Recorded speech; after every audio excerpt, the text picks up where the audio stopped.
Does your language affect how you think? The human brain is a wonderful thing. It takes in every single sound, sight, taste, feel, and smell, and somehow makes a really detailed yet not overwhelming picture of the world for you. The brain can also retrieve information, and however we may feel about it, is actually really good at learning new things. But the brain's incredible ability to adapt to new situations can also have some negative effects. We often forget important things, which are a result of the brain deciding that it just takes too much of our energy to store. In the same way, some abilities we have very early on will go to waste if we don't ever use them.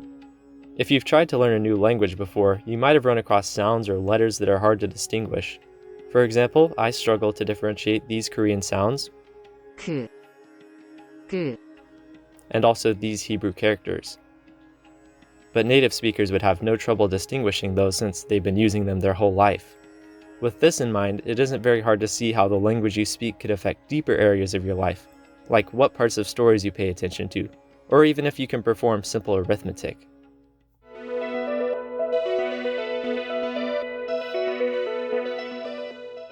As far as we can say right now, when a child is born, they don't have any knowledge of the world or how anything works. Childhood is when most of the brain's physical and intellectual advancement takes place, as they learn to navigate the world. Later on, we slow down in our advancement and eventually pass a critical age for learning certain skills. Those who learn a language before they're 18 don't commit as many grammatical errors in their speech. Before 10, they're better at producing a native accent. People who learn a language in adulthood often have a larger vocabulary, but refining their grammar and accent can take years longer to perfect. This may seem like a pretty abstract difference in the context of this video, but it's important to recognize that many of the complexities of our native language just seem natural to us, while they make no sense to adults learning the language. Translation between languages is not one-to-one, and much effort is put into making sure texts mean the same thing after they've been translated. You may wonder why the Bible has so many translations if all of them come from the same Hebrew and Greek text. It's because many words are untranslatable, other words have many accurate translations, and many language functions, like I'll talk about in a minute, differ between Hebrew, Greek, and English.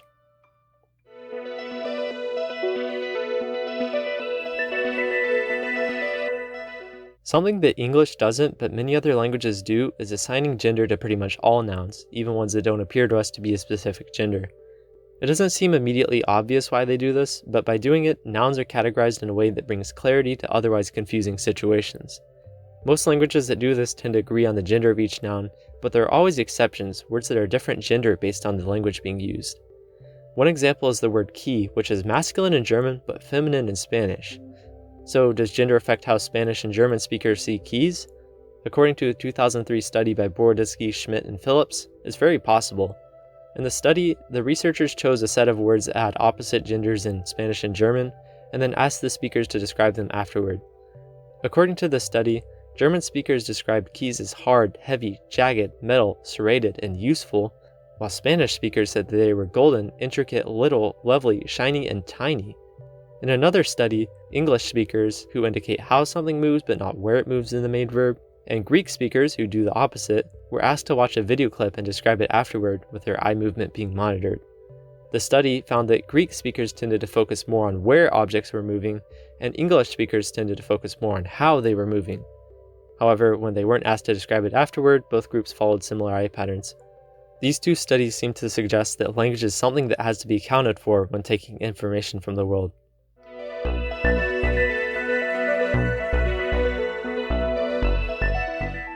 Take this color. If you speak English, German, Chinese, Spanish, or really most other languages, you have a word for this. But if you speak the Amazonian language Tsimane, you probably struggle to describe it, maybe even calling it the equivalent of the word red or black. That's because Tsimane speakers only have defined color words for white, red, and black. For other colors, comparative words may be used, like grass-like or sky-like. But what difference does this lack of additional color terms make? In daily life, not so much. The Tsimane is a tribe that doesn't need to distinguish between different colors of manufactured goods, where the use is more ambiguous, like picking between a bottle of cola and root beer. In a lab setting, however, this lack of color words may have an impact on memory.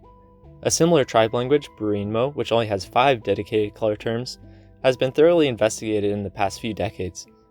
Roberson and colleagues found that the Burinmo more easily recognized colors that fell neatly into their 5 color categories. They struggled more with the additional 6 English color categories than did English speakers. And in a similar light, Winnower and colleagues performed a study in 2007 on Russian speakers, who split blue into a lighter Goluboy and darker Sini shade for their major color categories. In the study, the Russian speakers were quicker at discriminating colors that neatly fit into the Goluboy and Sini categories than were English speakers, who only had the one major category, blue, to draw from. However, in both studies, when the language-specific bias could be corrected, the results were not distinguishable based on the language. In essence, these studies seem to show language as a reference book that someone can search through and use to describe the world. What's in the book helps the individual more quickly describe what they see, but if something is missing from it, that aspect will be harder for them to describe.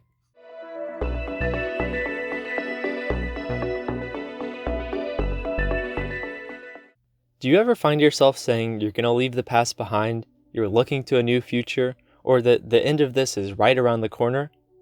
While these statements seem obvious in meaning to us English speakers, they make an assumption that not all other languages do, and that is the direction time flows. We see time as flowing from left to right, and from behind us to in front of us. However, Hebrew speakers order their time from right to left, and Mandarin speakers go from top to bottom.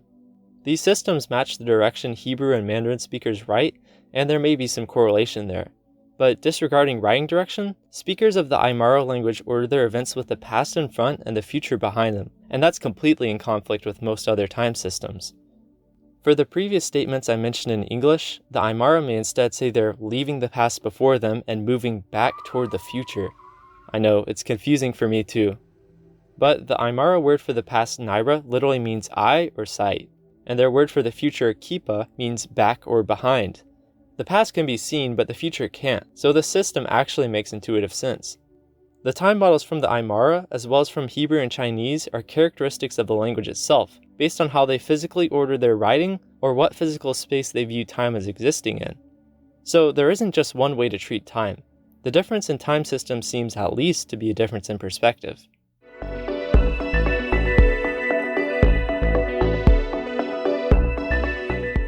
When you think of directions, what comes to mind? Probably right, left, up and down, and then maybe also north, east, south, and west. These are the main directions we use in English, and pretty much any other system you could think of is most likely just a different way of phrasing those two. North, east, south, and west use the earth as a whole to tell you where you are. Those are called cardinal directions. Right, left, up, and down are all relative to where you or someone else is. These are unsurprisingly called relative directions. We use a mix of both, which allows us to specialize based on what we're trying to do. The cardinal directions work better for very long distances where it would be hard for someone to keep track of where they're going. Think like someone trying to walk straight across a desert. The relative directions work better for small distances where it would be a pain to try to figure out which direction you're facing. But what if you could only use one of those systems? That's exactly what the Gugu Yimithir do. They only use cardinal directions, so even if they're describing a set of objects in front of them, they would still describe them like the southwestern object, the central object, and the northeastern object. This means they always have to keep track of which direction they're facing so that they can describe anything. This leads to a really interesting study where researchers took speakers of the language out to a random area in the woods and asked them to point to various unseen landmarks. They were able to be accurate in where they pointed to around 14 degrees or 4%. When the experiment was repeated on English speakers, the results were almost entirely random, meaning the English speakers were essentially guessing. Losing direction as an English speaker, you can still rely on the relative system to navigate or be navigated somewhere. Gugu Yimithir speakers don't have a backup system in their language, so it's more important for them to always know which direction they're facing.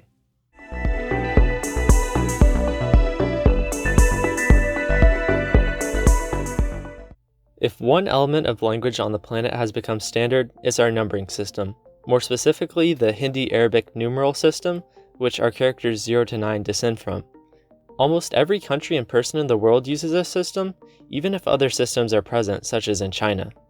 The system is base 10, meaning when you go above 9, you have to add another place to keep track of additional numbers. Other numbering systems change how adding numbers or the numbers' meanings changes. In Hebrew, specific letters of the alphabet are designated certain number values, meaning that a large value may appear to be a normal word at first glance. The Old Testament of the Bible, written in ancient Hebrew, often describes quantities and amounts which spell out a word. Instead of portraying an accurate value, a number that translates to something like completeness would be used to describe a large number of people. For the ancient Hebrews, numbers in general held more of a metaphorical significance than a census-like accurate meaning.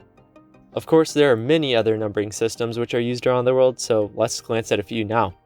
Instead of counting numbers individually, the Supyire only uses 1s, 5s, 10s, 20s, 80s, and 400s. The Alambak, similarly, only uses 1s, 2s, 5s, and 20s. Like many other rare languages, the Tzotzil does not count in base 10. They count in base 20, so they go up to 19 before restarting the count instead of 9. The Oksapmin uses a system where they count up to 27 using different body parts. And finally, the Piraha. This is an interesting case. The Piraha only has 2 number words, one that means some and one that means many. These numbers aren't set. You can't add some and some or many and many. So arithmetic simply can't be done. Only approximate values can be communicated. So does this mean that the Piraha can't do arithmetic? No, but they would have to alter their language or adopt a new language to be able to do so. Since they have kept their language how it is, it can be assumed that using numbers simply isn't necessary for them.